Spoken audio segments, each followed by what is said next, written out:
إنه قدر الله الذي لا ينسى.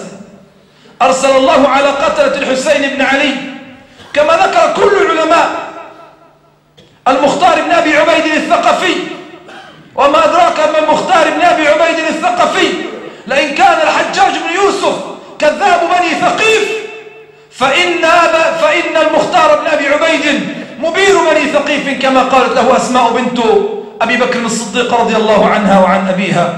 خرج عليهم فما زال يتلقط قتلة الحسين واحدا تلو الآخر حتى قتل ابن زياد في 10 من المحرم في عام 67 في نفس اليوم الذي قتل فيه الحسين بن علي. إنه قدر لا يتبدل ولا يتغير. حدثني أخ في الله قال كانت محكمة على رجل هل قتل أم لم يقتل، يقول له المحامي أنا أعلم أنك لم تقتل فاصدقني، فقال ما قتلت حتى كان يوم المشنقة. قال أسألك بالله هل قتلت فلانا؟ قال قد انتهى الأمر وأنت إلى حبل المشنقة، فهل قتلت فلانا؟ قال والله ما قتلته. قال والله ما قتلته إلا أنني قتلت رجلا قبل 20 عاما فعلمت أن الله لا يتركني حتى يقتلني. قال والله ما قتلته إلا أني قتلت رجلا قبل 20 عاما فعلمت أن الله لا يتركني. أيها الإخوة الأحباب، هذا قدر. فلذلك اضبط أعمالك وحركاتك وسكناتك. إياك ودعوة المظلوم فإنه ليس بينها وبين الله حجاب. في الحديث اتقوا دعوة المظلوم فإنه ليس بينها وبين الله حجاب. فينبغي أن نعمل على كل ذلك. امرأة عجوز كانت قد بنت لها كوخا إلى جانب قصر، فجاء ملك يزور ذلك الملك، وإن الملوك إذا دخلوا قرية أفسدوها وجعلوا أعزة أهلها أذلة، وكذلك يفعلون. فجعل الملك يسأل الملك ويقول له ما قولك في قصري؟ فقال نعم القصر هو لولا هذا الكوخ.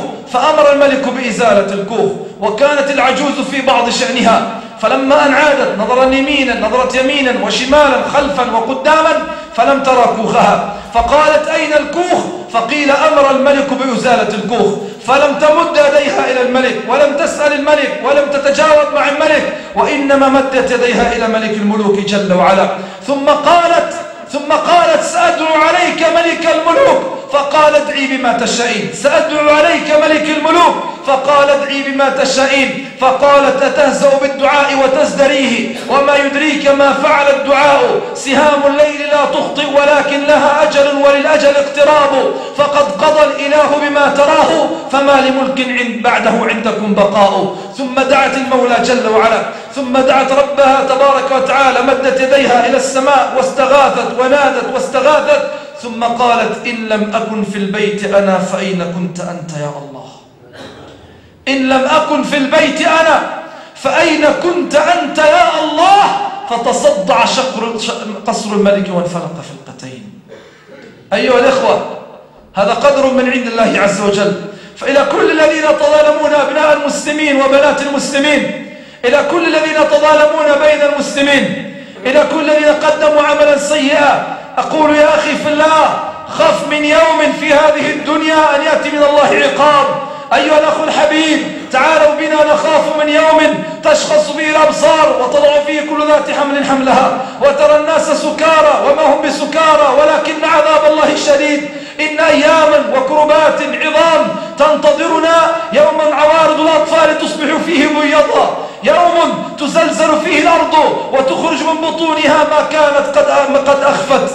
أيها الإخوة الأحباب، إن ذلك اليوم قد سماه ربنا جل وعلا إذا زلزلت الأرض زلزالها وأخرجت الأرض أثقالها. يا أيها الناس اتقوا ربكم إن زلزلة الساعة شيء عظيم، يوم تنكدر النجوم وتكسف الشمس ويخسف القمر وتصبح السماء وردة كالدهان والجبال كالعهن المنفوش والبحار وقد فجرت والقبور وقد بعثرت وبدلت الأرض غير الأرض والسماوات ووضعت كل ذات حمل حملها، وترى الناس سكارى وما هم بسكارى ولكن عذاب الله شديد. وجاء ربك والملك صفا صفا وبدلت الأرض غير الأرض والسماوات وبرزوا لله الواحد القهار. لمن الملك اليوم؟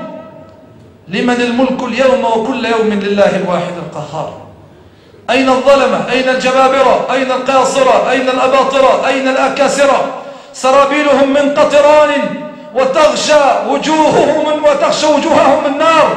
لمن الملك اليوم؟ الملك لله. أيها الإخوة، حياتنا ليست أيام وتنتهي. لو أن الناس إذا ماتوا ارتاحوا لكان الأمر هينا سهلا، لكانت حياة الوحوش بالخلق أليق، ولكن الناس إذا ماتوا بعثوا وحوسبوا على كل حركة وخطرة وسكنة، على ما قدموا، على ما أسلفوا. تعالوا بنا أن نتغافر، تعالوا بنا أيها الناس يعفو بعضنا عن بعض، تعالوا بنا نتراحم، تعالوا بنا نرحم إلى ربنا رحيل صدق وإنابة وتوبة واستغفار. تعالوا بنا نقول رباه إن لنا في الدنيا هدفا واحدا ومطلبا واحدا ومقصدا أسما واحدا، هو أن ترضى عنا. إلهي ليتك تحلو والحياة مريرة وليتك ترضى والأنام غضاب، ويا ليت الذي بيني وبينك عامر وبيني وبين العالمين خراب. إن صح منك الود رد فالكل هين وكل الذي فوق التراب تراب. تعالوا نبدأ رحلة جديدة مع الله. هذا علي زين العابدين ابن الحسين بن علي، يأتي إليه رجل فينال منه ويسب نسبه الشريف الكريم المبارك، فيغضي عنه ويلوي رأسه عنه علي زين العابدين. فنظر إليه، جاء من قبل وجهه ثم قال إياك أعني، فنظر إليه ثم قال وعنك أغضي، فقال أشهد بالله أنك من سلالة أنبياء، فقال أشهد بالله أنك من سلالة أنبياء. وكيف لا، وهو الذي قال فيه الفرزدق هذا الذي تعرف البطحاء وطأته والبيت يعرفه والحل والحرم، هذا ابن خير عباد الله كلهم، هذا التقي النقي الطاهر العلم، هذا ابن فاطمة إن كنت تجهله، بجده أنبياء الله قد ختموا، ليس قولك من هذا بضائره، العرب تعرف من أنكرت والعجم، إلى أن قال ما قال لا قط إلا في تشهده، لولا التشهد كانت لاؤه نعم. وجاء آخر إليه فما زال ينال منه وما زال يشتمه وما زال يبكته، فقال والله ما خفي عنك من نفسي أعظم مما قد دريت وأعظم مما علمت. ثم كانت عليه بردة فأخذ البردة فألقاها على عاتقه فقال أشهد أنك ابن نبي والله. أيها الإخوة الأحباب، ما زلنا مع الجزاء من جنس العمل، فإذا كان لك على أخ لك في الله أي أمر فيكن جزاؤك خير إن أنت دعوت له في ظهر الغيب. ففي الحديث إذا دعا المسلم لأخيه المسلم في ظهر الغيب نادى ملك وقال ولك مثله، ادعوا لبعضكم في ظهر الغيب، تراحموا ليحب بعضكم بعضا، لنرحل إلى الله رحلة صدق وإنابة وتوبة. أيها الناس، لا تظن أن الساعة وأن قيام الساعة يأخذ آلاف السنوات وملايين السنين، إن الرحلة إلى الله ما هي إلا أن تفيض أرواحنا، فإذا مات ابن آدم قامت قيامته. وما أقل عقلا من يضيع 70 عاما، من يضيع جنات عدن عرضها السماوات والأرض ب70 عاما. ما أقل عقلا من يختار نارا تلظى على جنات عدن عرضها السماوات والأرض بلسان أو بيد أو بفعل لم يحسن أن يضبطه. اضبطوا أعمالكم وأقوالكم على ما يرضي الله وبما يرضي الله جل وعلا. ادعوا الله وأنتم موقنون بالإجابة.